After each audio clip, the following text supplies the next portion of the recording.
আসসালামু আলাইকুম প্রিয় ভিউয়ার্স, রোদ্রে শুকায় যাইতেছে। কেমন আছেন সবাই? দেখেন কাতারে আমরা স্বল্প পরিমাণ জায়গায় টমেটো লাগাইছি, কত সুন্দর টমেটো হয়েছে।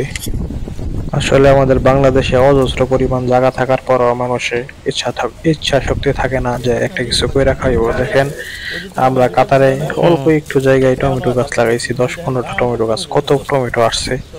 তাও এখন গরম পড়ে গেছে, রোদ্রে টমেটো গাছ শুকায় যাইতেছে। বাংলাদেশ এত সুন্দর সুন্দর হয় না।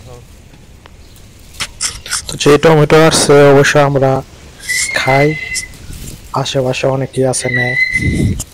তো একটা কথাই বলি, আপনাদের বাড়ির আশেপাশে যদি খালি জায়গা থাকে, যে কোনো একটা সবজির চারা, ফলের চারা রোপণ করুন আপনারা নিজেরা। তো আমাদের দেশে আসলে অনেক সুন্দর ফসল হয়, তা বলা লাগে না। দেখেন টমেটো গুলা পাইকা টসটসা লাল হয়ে গেছে গা, অনেক সুন্দর। আসলে দেশের মানুষগুলো হয়েছে কি অলস, বিদেশে আইসা অজস্র পরিমাণ কষ্ট করতে পারবো, কিন্তু দেশে অল্প পরিশ্রম করতে তাদের অনেক কষ্ট লাগে। দেখেন কত সুন্দর সাইজ। এখানে সার মাটি কিছুই লাগে না। আর একটা বেগুন গাছ লাগাইছিলাম, দেখেন বেগুন গাছে বেগুন আসছে, একটা বেগুন মাটির নিচে।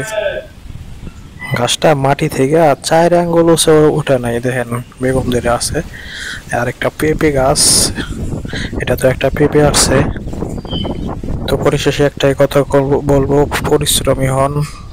অল্প জায়গায় আপনারা নিজের চাহিদা মেটানোর জন্য সবজি চাষ করে খেতে পারেন।